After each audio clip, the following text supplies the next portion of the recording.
자, 여러분 반갑습니다. 자, 오랜만에 이제 온라인으로 수업을 하게 됐네요. 자, 오늘도 과학의 수업을 한번 시작해 보도록 하겠습니다. 자, 오늘은 우리 무슨 힘들을 배웠죠, 이때까지? 네, 뭐 중력, 첫 번째 중력을 배웠었고, 두 번째로는 뭐 여러 가지 힘들 배웠지만 탄성력도 배웠었고, 오늘은 그거 탄성력에 이어서 이제 운동을 방해하는 힘에 대해서 한번 배워볼까 합니다. 자, 교과서 76쪽을 한번 펴시고 프린트도 한번 같이 펴주시고 프린트에 있는 빈칸을 채우면서 듣도록 합시다. 프린트는 학교에 오면 선생님이 검사를 하도록 하겠습니다. 자, 오늘의 핵심 개념은 물체의 운동을 방해하는 힘인 마찰력과 마찰력의 크기는 어떻게 재는지, 그렇다면 마찰력의 방향은 어떤 방향일지 한번 생각을 해보도록 합시다. 자, 집에 있지만 우리 평상시에 학교에서 읽는 것처럼 큰 소리로 한번 학습 목표를 따라 읽어보도록 합시다. 자, 첫 번째 시작. 물체의 운동을 방해하는 원인으로 마찰력을 설명할 수 있다. 두 번째 시작. 마찰력의 크기에 영향을 주는 요소를 설명할 수 있다. 자, 물체의 운동을 방해하는 원인으로 마찰력을 설명할 수 있어야 하고, 그 다음에 마찰력의 크기에 영향을 주는 요소를 설명할 수 있어야겠죠? 그렇다면 두 가지겠네요. 마찰력이 무엇이길래 물체 운동을 방해하는 것인가? 그 다음에 그렇다면 마찰력이 크고 작음에 영향을 주는 요소들은 어떤 것들이 있는가? 이 두 가지에 초점을 맞춰서 오늘 수업을 들으면 되겠죠? 마찰력은 이때까지 배웠던 뭐 탄성력이나 중력과는 다르게 굉장히 긴 파트예요. 그래서 긴 파트이기 때문에 오늘 하루에 다 할 수 있을지는 잘 모르겠지만 일단 하는 데까지 해보고 오늘 다 못한다면 다음 주에 대면 수업 때 선생님과 함께 다시 한번 더 이어서 배워보도록 합시다. 자, 늘 하던 대로 우리 한번 동영상을 하나 보고 시작해 볼게요. 신난다. 잘 나간다.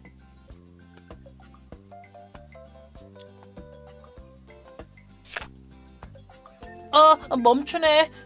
계속 가면 좋을 텐데. 킥보드를 타고 가다가 발을 구르지 않고 가만히 있으면 얼마 못 가서 킥보드가 멈춘다. 그 까닭은 무엇일까? 자, 킥보드를 타고 가다가 우리가 킥보드를 타고 가려면 뭐의 운동에 우리가 의지를 하는 거죠? 뭐가 끊임없이 구르고 있나요? 맞아요. 킥보드에 있는 바퀴가 끊임없이 구르고 있죠.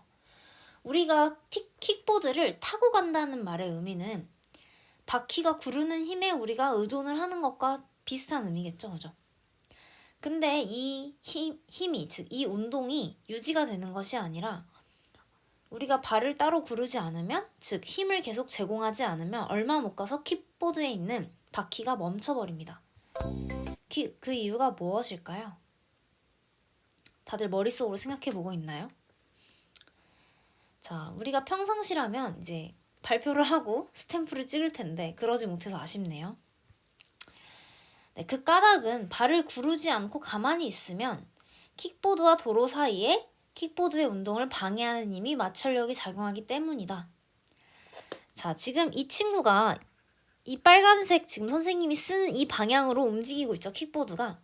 즉 킥보드 바퀴의 운동은 이 방향이란 말이죠. 그렇다면 킥보드와 도로 사이에서 킥보드의 운동을 방해하는 힘인 마찰력은 어느 방향으로 작용을 했길래 운동이 멈췄을까? 이것에 대해서 한번 지금부터 생각해보면 좋겠네요. 정답은 선생님이 딱히 내려주지 않을 거예요. 왜냐면 뒤에 가면 배울 거니까. 여러분들이 한번 생각해봤으면 좋겠어요. 그럼 마찰력, 즉 이 운동을 방해하는 힘은 도대체 어느 방향으로 작용했을까? 지난 시간에 우리 탄성에 대해서 배웠었어요. 기억나나요? 활을 이쪽으로 당기는데 활을 왼쪽으로 당기는데 화살은 어디로 나가죠? 화살은 이쪽으로 나가죠. 이거 왜 그랬죠? 내가 활시를 당기는 힘, 이 활실을 당기는 힘과 탄성력은 반대 방향이기 때문에 이것과 마찰력을 한번 연결지어서 한번 생각을 해봤으면 좋겠어요. 어떻게 관계성이 있는지. 자, 그러면 한번 선생님이 흥미로운 마찰력에 관한 영상을 찾아서 이것도 한번 보고 시작해 봅시다. 정지해 있는 물체를 움직이려면 물체와 바닥 사이의 정지 마찰을 이기는 힘이 필요하다. 최대 정지 마찰을 이기고 운동이 시작되면 그때부터 운동 마찰이 작용한다. 중립으로 주차된 차를 움직이게 하기까지가 더 힘이 드는 것은 정지 마찰이 운동 마찰보다 크기 때문이다. 그런데 바퀴처럼 구르는 운동에서는 더 작은 마찰력이 작용한다. 이것이 바로 구름 마찰력이다. 구름 마찰력이라는 건 뭐냐면 이제 타이어 같은 게 있으면 타이어가 이렇게 굴러가면 앞이 이렇게 찌그러지거든요. 앞이 약간 찌그러지면서 운동하는 방향의 반대 방향으로 약간 힘을 작용해요. 이제 그게 이제 사실 구름 마찰력을 주는 원인이에요. 그러니까 그걸 극복하면서 이제 우리가 가야 되는데 보통 미끄럼 마찰력이나 그러니까 운동 마찰력이나 이런 것보다는 훨씬 작죠. 차의 무게 한 20분의 1에서 100분의 1 정도 되면 그 힘으로 우리가 할 수 있거든요. 그래서 차력사 같으면 경비행기도 끌잖아요. 2.5톤에 달하는 거대한 돌덩이를 옮겨 파라오의 무덤을 쌓은 고대 이집트인들은 돌덩이 하나하나를 옮길 때 통나무를 괴어 굴리는 구름 마찰력을 이용했다. 구름 마찰력을 이용하려는 인류의 노력은 위대한 발명품 바퀴를 낳았다.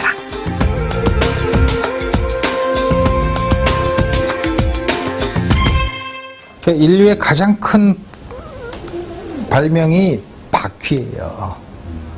바퀴를 만드는 순간 인생이 행복해진 거예요.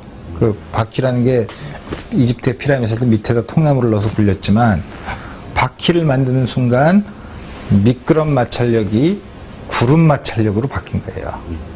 그러면서 힘이 훨씬 줄어들죠. 그래서 저는 제가 보기에는 우리 인류 역사상에서 그 힘이나 에너지의 차원에서 가장 위대한 발명품은 바퀴라고 생각해요. 구름 마찰력을 이용한 바퀴의 발명은 적은 에너지로도 큰 운동을 할 수 있는 힘을 갖게 했고 이는 속도에 관한 기술로 이어졌다. 자, 영상 잘 봤나요? 자, 영상에서 어디다 쓰지? 여기다 써볼게요. 영상에서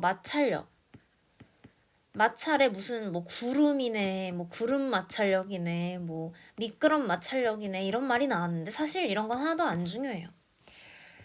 영상에서 가장 중요하고 선생님이 강조하고 싶었던 건 바퀴가 도대체 어떤 역할을 하는가였어요. 바퀴가 어떤 역할을 한다고 나오나요? 뭐 교수님, 여기 나오는 그 머리 하얗신 교수님은 굉장히 어렵게 설명하죠. 교수님들 특징이 쉬운 것도 어렵게 설명하는 거야. 바퀴는 뭐 미끄럼 마찰력을 구름 마찰력으로 바꿔주기 때문에 굉장한 인류의 발명품이다 라고 해줬는데 결국 이게 뭐를 의미하냐면 마찰력을 줄여줬다는 의미를 그냥 그렇게 어렵게 말하는 거죠. 마찰력을 줄여줬기 때문에 마찰력이 뭐라고? 물체의 운동을 방해하는 힘이라고. 즉 우리가 무언가를 옮길 때 혹은 우리가 이동을 할 때 바퀴를 이용하는 이유는 우리의 운동을 방해하는 힘인 마찰력을 줄임으로써 즉 바퀴가 마찰력을 줄여주기 때문에 힘을 덜 써도 된다. 즉 적은 힘으로도 큰 걸 옮길 수 있다. 즉 우리가 뭐 일상생활에서 바퀴를 사용하는 건 정말 여러 가지가 있는데 뭐 자동차도 그렇고 뭐 이렇게 적게 말하면 수레 같은 것도 그렇고 수레나 자동차 모두 마찰력을 줄여서 큰 것들을 적은 힘만 들이고도 이동시킬 수 있다.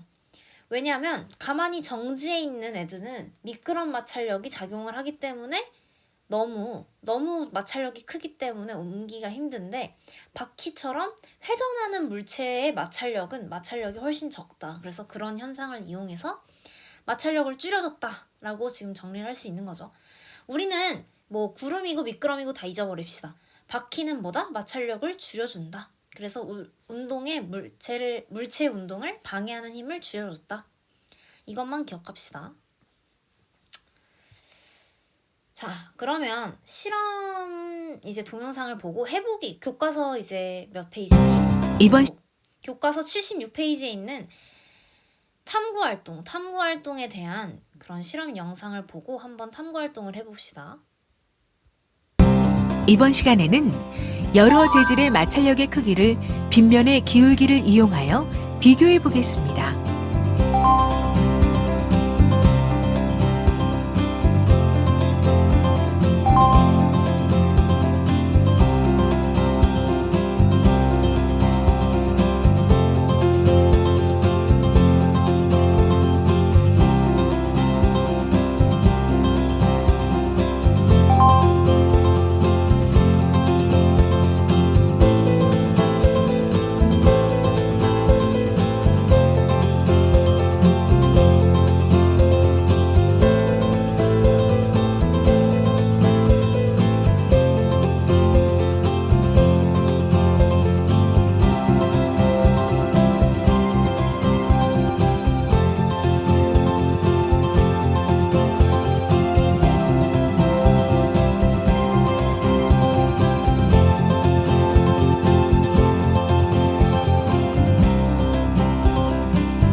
네, 잘 봤나요?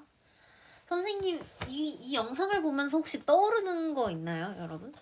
선생님은 이 영상을 보면서 놀이공원에 있는 여러 가지 놀이기구들이 떠오르더라고요.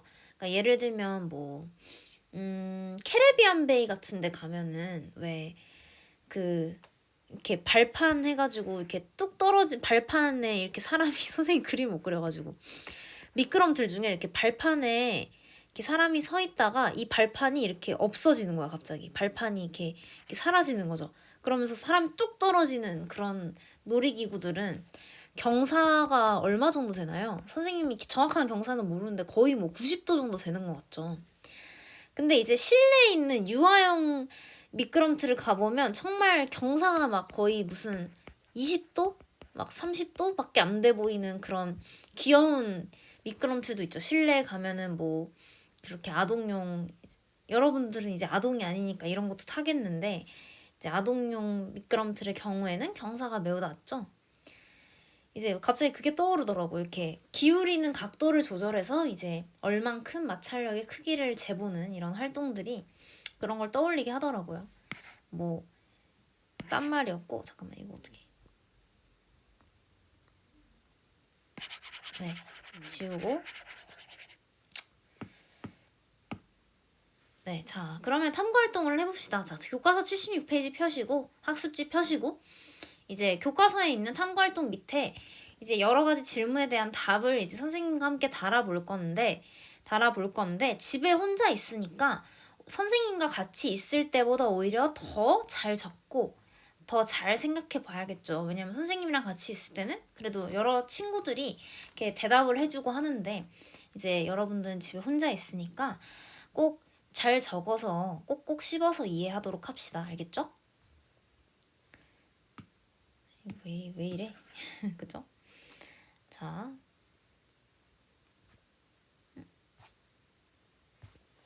환장하겠네.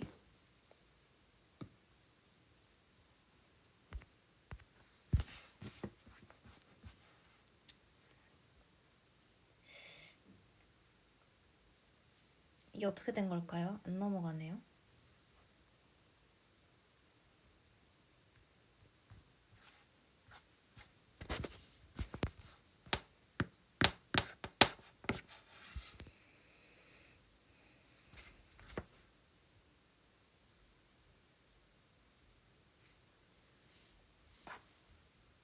네, 가봅시다. 자, 탐구 목표는 당연히 물체가 미끄러지기 시작하는 빗면의 기울기를 측정하여 마찰력의 크기를 비교할 수 있다. 얘들아, 많이 기울일수록 마찰력의 크기는 어떤 걸까? 당연히 크겠죠. 왜냐면 마찰력이 크면 빗면을 많이 기울였다는 건 그만큼 얘가 잘 안 미끄러져 내려간다는 거죠. 지금 마찰력이 크다는 거죠. 따라서 기울기는 마찰력의 크기에 비례하겠다. 기울기는 마찰력의 크기에 비례한다. 마찰력의 크기에 비례한다. 얘들아, 이 표시 알아요? 이 표시 2학년 형아, 언니, 오빠들은 다 알던데, 이 표시는 비례한다라는 표시예요. 비례한다. 그죠? 비례한다라는 기호는 이렇게 쓰고, 아무튼 기울기는 마찰력의 크기에 비례한다. 요거를 이제 전제로 깔고 이 실험을 시작하는 거죠. 그죠? 자, 준비물은 봤다시피 빗면 실험 장치, 정육면체 나무 도막, 그 다음에 뭐 양면 테이프, 붙이는 재질. 그래서 양면 테이프에다가 나무 도막을 붙여가지고 이제 그 사포나 플라스틱 같은 거를 또 추가적으로 붙여줘서 빗면을 기울여가지고 재질마다 마찰력의 크기가 어떻게 달라지는가에 대해서 우리가 한번 이번 실험을 통해서 볼 수 있었죠. 네, 그래서 이렇게 이제 기울기를 조절할 수 있는 빗면을 설치하고, 여기 뭐라고 써져 있는지 봤어요? 여기 조그만하게 지금 안 보이는데 뭐라고 써져 있는지 봤어요? 선생님 제 기억은 안 나는데 무슨 빗면, 경사, 가속장, 뭐 가속 이런 가속 장치 뭐 이런 게 있죠. 네, 뭐 가속에 대해서는 나중에 벌써 배운 친구들도 있을라나 모르겠는데, 가속에 대해서는 나중에 뭐 고등학교 때 배우게 될 테지만, 뭐 어쨌든 중요한 건 빗면을 만들어줘서 마찰력의 크기를 한번 재보는 장치라고 생각을 하면 되는 거죠. 자, 그래서 정육면체 나무 도막에 한 면에는 뭐 사포, 한 면에는 플라스틱 이렇게 붙인 거죠. 그랬을 때 나무면, 첫 번째는 나무면인 거죠. 나무면일 때 빗면을 천천히 들어 올리면서 나무 도막이 미끄러져 내려가기 시작하는 각도를 측정하자. 근데 이때 같은 실험을 2번 이상 반복하여 평균 각도를 구하자. 이게 나는 되게 중요하다고 봐. 사실 중학교 1학년 때 마찰력이 뭔지 뭐 이런 걸 배우는 것도 중요하죠. 근데 이제 중학교 1학년은 이제 초등학교에서 중학교로 넘어오는 시기에 이제 과학에 대한 기본적인 자세를 배우는 거죠. 과학을 대하는.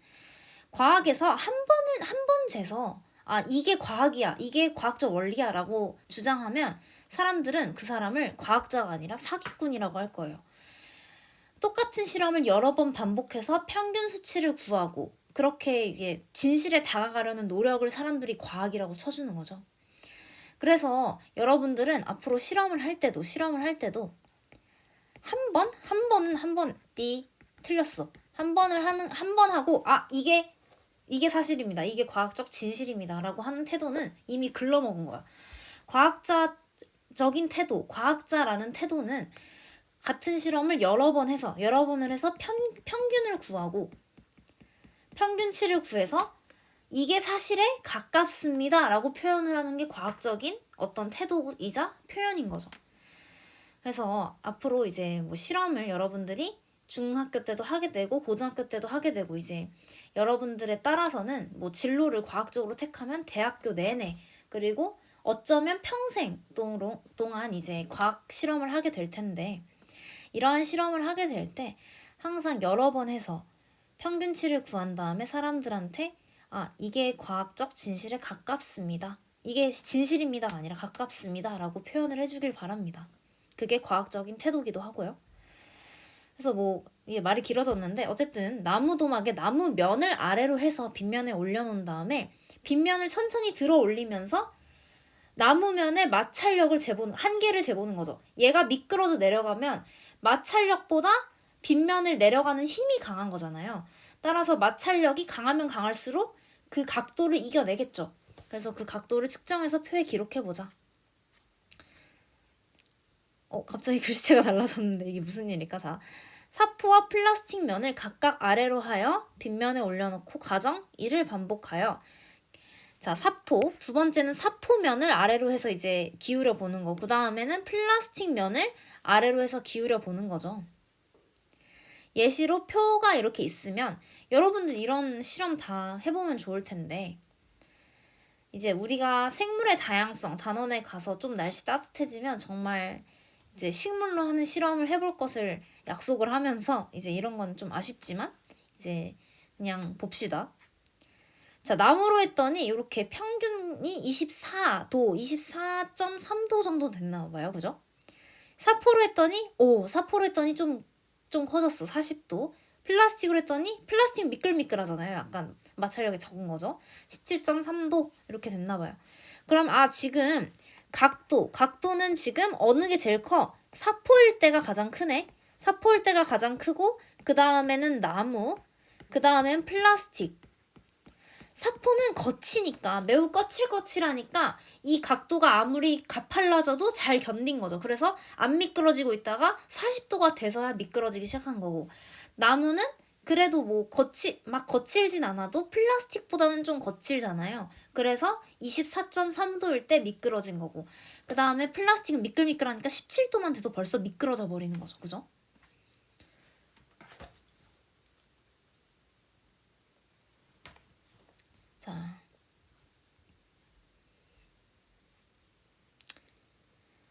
자, 그래서 이건 도움말은 뭐 선생님이 그냥 중간에 넣어놓은 이유가 이제 실험을 할 때 어떤 걸 유의해야 될까? 실제로 우리가 실험을 안 해보니까 뭘 유의해야 되는지 잘 모를 수 있잖아요. 나중에라도 실험을 할 때 이런 걸 유의해줬으면 좋겠습니다. 빗면이 흔들리지 않도록 천천히 들어올린다. 왜 그러죠? 흔들리면 그 흔들리는 힘에 의해서 마찰력과는 별개로 그냥 미끄러져 내려갈 수 있겠죠. 따라서 왜 그런 거잖아요. 지금 이렇게 나무 도막을 두고 얘를 이렇게 기울여서 얘가 미끄러지면 이때 마찰력보다 운동하는 힘이 커지는구나 라고 이제 예측을 하는 건데 얘를 막 흔든다고 생각해봐. 그러면 막 요만큼만 기울어져도 사실은 원래 이렇게 버틸 수 있는데 내가 여기서 막 나무 이 빗면을 막 흔들면 얘가 그냥 추락해버릴 수 있는 거죠. 그래서 천천히 들어 올린다. 나무 도막이 미끄러지는 각도는 최소 눈금의 10분의 1까지 어림하여입니다. 이거 선생님이 옛날에 설명한 적 있는 것 같은데 우리 그 용수철 저울 같은 거 할 때 눈금의 10분의 1까지 읽어준다라고 하는 거죠. 그래서 각도는 항상 예를 들어 각도가 지금 이전에 얘네는 각도가 아마도 각도기에 이렇게 있어. 각도기가 이렇게 보통 각도 이렇게 생겼잖아요. 그럼 얘네 최소 눈금이 얼마예요? 보통은 이제 1도예요. 1도. 최소 눈금이 1도란 말이야. 그러면 우리는 0.네모도까지 읽어줘야 되는 거죠. 그죠? 0.네모도까지 읽어줘야 되는 거죠. 즉 소수점 첫째 자리까지는 읽어줘야 되는 거죠. 어림이 뭐라고? 저번에도 어림에 대해서 설명한 적 어림은 내가 대충 때려 맞히는 거야. 아니 이게 무슨 과학이에요 라고 할 수 있지만 봐봐 52도와 53도의 중간에 있는데 이걸 52도나 53도로 말하는 것보단 52.5도라고 내가 때려 맞히는 게 더 정확하겠죠. 그죠? 그래서 어림은 때려 맞히는 거니까 그냥 자유롭게 때려 맞히되 최대한 정확하게 읽어주려고 노력한다. 자, 그래서 결과 및 정리해보면 빗면의 기울기가 큰 재질, 아까도 썼다시피 사포, 나무, 플라스틱 순서로 기울기가 컸죠. 자, 근데 얘네가 뭘 의미하는지 한번 생각해봐요. 자, 사포와 나무와 플라스틱의 차이가 뭐야, 얘들아? 일단 아까 넓이는 차이가 없었어. 왜냐면 똑같은 나무 도망에 붙였잖아. 넓이는 차이가 없어. 뭐만 차이 나죠? 얘네 뭔가 재질, 우리가 만졌을 때 그 촉각 느낌이 다르단 말이야. 사포는 어때? 거칠거칠, 거칠어요. 플라스틱은 어때? 미끈해요. 미끈. 매끈. 매끈이 좀 더 좋은 표현인 것 같아. 미끈은 뭔가 이상해. 매끈. 그죠? 사포 쪽으로 갈수록 거칠고 플라스틱 쪽으로 갈수록 매끈하죠? 그러면 빗면의 기울기가 아까 선생님이 맨 처음에 뭐랑 비례한다고? 마찰력의 크기와 비례한다고. 즉, 거칠수록 마찰력의 크기도 크겠구나. 매끈할수록 마찰력의 크기는 작겠구나. 라고 생각할 수 있는 거죠. 자, 여러분 다 적고 있죠, 지금? 자, 교과서 76페이지, 77페이지 보고 적고 있죠? 적으셔야 됩니다. 그리고 프린트는 당연히 숙제죠. 우리 다음 시간에 오면 선생님이랑 프린트 답부터 맞춰볼 거예요. 그러니까 꼭 프린트 하시고 꼭 스탬프 받아가세요. 발표해서.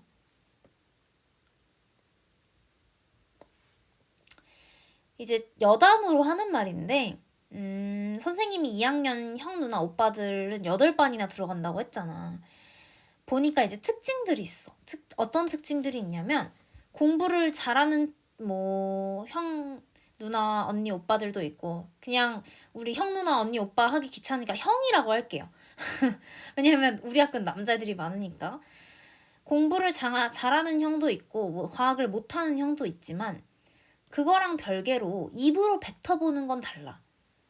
입으로 뱉어서 내가 안다는 거를 선생님한테 얘기하고 다른 친구들 앞에서 얘기해보는 건 완전 다른 개념이야. 공부를 잘하는 거랑. 자, 얘들아. 요새 사람들의 인재는 어떤 인재일까? 공부를 잘하는 사람? 공부를 잘하기만 하는 사람? 아니면 그걸 남들 앞에서 이야기할 수 있는 사람? 봐봐. 어떤 게 더 큰 영향력을 가질까? 너네들이 유튜버 하잖아, 요새. 요새 유튜버 하면 뭐 돈 잘 번다 이런 얘기도 하고, 뭐 유튜버가 어떻게 보면 성공을 할 수 있는 하나의 그런 뭐 척도로 자리 잡은 이유도 난 이런 거라고 생각해. 단순히 뭘 잘하는 사람들도 성공을 할 수 있지만 남들 앞에서 이야기를 하고 그걸 영향력으로 가져가는 사람들이 결국 성공하는 거라고 생각해. 그렇기 때문에 우리는 말을 하는 연습을 해야 돼. 말을 하는 연습. 내가 단순히 아는 거는 물론 많이 알고 그래서 전문가가 되면 좋지. 근데 전문가는 진짜 1%다. 1%. 나머지 99%는 결국 이걸 남들 앞에서 이야기하고 이걸 컨텐츠로 만들고 혹은 나처럼 너네들을 가르치고 이러면서 살아간단 말이죠. 1% 정도는 진짜 전문가가 돼서 연구를 하고 그래서 진짜 기술을 발전시키고 하겠죠. 그래서 내가 지금 아무리 공부를 잘하고 하더라도 남들 앞에서 이야기를 하는 거 굉장히 중요한 버릇이고 습관입니다. 이거 갑자기 대학 때 나 지금부터 말할 거야 라고 해서 말하려고 해서 하는 게 아니라 지금부터 애들 앞에서 내가 빗면의 기울기가 빗면의 기울기가 큰 재질부터 순서대로 써보자 했을 때 내가 이거를 손들고 자신 있게 말할 수 있는 거, 이거 굉장히 큰 이제 능력입니다. 그래서 이거 내가 맨날 2학년 형들한테 잔소리 하는 건데 단순히 잘하는 사람 되지 말고 이야기하는 사람이 되자. 그래서 자신 있게 이야기하고 또 틀려도 그걸 이제 부끄럽게 여기지 않고 고치는 사람이 되자. 이런 거 맨날 잔소리 합니다. 그러니까 너네들도 2학년 되기 전에 1학년 때부터 말하는 습관을 들여서 꼭꼭꼭 이제 남들 앞에서 영향력 있게 말할 수 있는 사람이 되었으면 하는 바람이 있습니다. 선생님은. 딴소리가 길어졌죠? 자, 수업 시간이 얼마 남지 않았는데 자, 5분 정도에서 빨리 이제 이번 탐구활동이라도 정리해 봅시다. 자, 실험에 사용한 재질의 거친 정도를 한번 비교해 보고 재질의 거친 정도와 빗면에서 미끄러지기 시작하는 기울기 사이에는 어떤 관계가 있는지 설명해 보자고 했는데, 거친 정도랑 아까 기울기 사이에는 비례하는 관계가 있다. 한마디로 말하면 비례한다라고 하는 거죠. 비례. 그래서 미끄러지기 시작하는 기울기는 재질이 거칠수록 크다. 결국 이 기울기가 뭘 의미한다고? 마찰력. 그죠? 미끄러지기 시작하는 기울기가 마찰력과 비례하니까 마찰력의 크기 역시 재질이 거칠수록 커진다. 라고 할 수 있는 거죠. 자, 그래서 재질의 거친 정도가 마찰력의 크기에 영향을 주었다. 아주 쉽죠? 깔끔하죠? 네, 넘어가도록 하겠습니다. 자, 그러면 이거 해봤으면 좋았을 텐데 이거 진짜 해보고 싶었거든요. 자, 마찰력이 작을 것으로 예상되는 새로운 재질을 찾아 실험을 통해 확인하고 그 결과를 확인해보자. 얘들아, 박태환 선수 알아요? 선생님이랑 나이 차이가 나라서 사실 박태환 선수를 알지 모르겠는데 되게 유명한 수영 선수예요. 수영 선수들이 입는 수영복은 우리가 입는 수영복이랑은 약간 달라요. 이분들은 이제 전신 수영복을 입죠. 근데 단순히 정신 수영복이 아니라 우리랑 재질이 비슷해 보일지라도 조금 다른 재질이에요. 이분들의 재질은 조금 다른데 마찰력을 최소화해서 마찰력을 굉장히 작은 재질로 만들어서 물에서의 저항을 최소화하는 거죠. 물에서의 저항을 최소화해요. 물에서 운동을 방해하는 힘이 마찰력을 최소화해서 저항을 최소화하는 전신 수영복을 입습니다. 얘 재질이 뭐냐면 얘 재질은 상어의 비늘에서 힌트를 얻은 거야. 얘들아, 상어는 먹잇감을 쫓기 위해서 엄청 빠르게 운동을 하죠. 따라서 상어의 비늘은 물속에서의 저항을 최소화하는, 즉 물속에서 운동에 방해받는 힘을 최소화하는 재질로 되어 있단 말이야. 따라서 수영 선수들은 이런 상어의 비늘과 비슷한 재질의 전신 수영복을 입게 됩니다. 근데 이걸 과학자들이 엄청난 실험을 통해서 당연히 발견했겠죠. 왜? 마찰력이 작을 것으로 예상되는 여러 가지 후보들이 있었을 거란 말이야.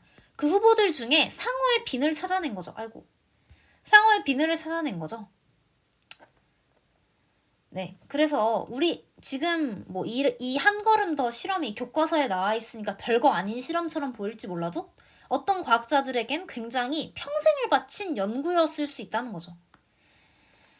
자, 그래서 뭐 매끈한 종이, 양초를 칠한 나무도막, 물을 묻힌 나무도막 등 다양한 상황을 실험하고 그 결과를 학급 정체가 공유할 수 있도록 한다. 뭐 이렇게 써놨는데 어떤 게 제일 빠를 것 같아, 얘들아? 나는 답을 알지로. 어떤 게 제일 빠를 것 같아? 이거 요번 시간에 생각해보고 다음 시간에 와서 이유랑 발표해보자. 이유랑 함께 발표해보면 선생님이 스탬프 2개 줄게. 선생님은 답을 아니까 스탬프 2개. 알겠지? 이거 3개 중에 어떤 게 제일 빠를지, 어떤 게 즉 마찰력이 가장 작아서 기울기가 가장 클지, 빗면의 기울기가 가장 클지 한번 그 이유를 생각해보고 발표를 하면 스탬프를 2개 주겠습니다. 자, 여기까지 할 시간이 될까? 33분이네. 좀 안 될 것 같은데. 다음 시간에는 마찰력의 크기에 또 영향을 미치는, 지금 눈, 흙 이렇게 있는데, 자, 얘들아, 눈끼리 미끄러워, 흙끼리 미끄러워. 지금 보면 사슴이 한쪽은 웃고 있고 한쪽은 이제 찡그리고 있는데, 사슴은 썰매를 끌죠. 썰매는 마찰력과의 싸움이죠. 그죠? 마찰력이 크면 썰매는 안 나가. 마찰력이 너무 크잖아. 물체를 방해하는 힘이 너무 크잖아. 근데 마찰력이 작으면 썰매는 숭숭 나갑니다. 왜? 방해하는 힘이 적으니까. 그죠?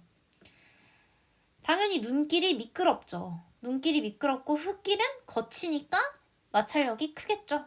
이거 다음 시간에 한번 해볼 건데 지금부터는 어떻게 하냐면 이제까지 한 것에 해당하는 프린트에 있는 문제를 푸시고 프린트에 이제 괄호를 채워주시면 됩니다. 지금부터 지금 뭐 한 6분 정도, 5분 정도 남았을 것 같은데 5분 동안은 이제 프린트를 채우는 시간으로 하겠습니다. 여러분들 고생 많았고 다음 주에 이제 마찰력의 크기에 영향을 미치는 또 다른 요인들 한번 선생님이랑 함께 이제 다시 공부해 보도록 합시다. 다음 주에 만나요. 썰매는 미끄러운 논 위 다음 주에 만나요.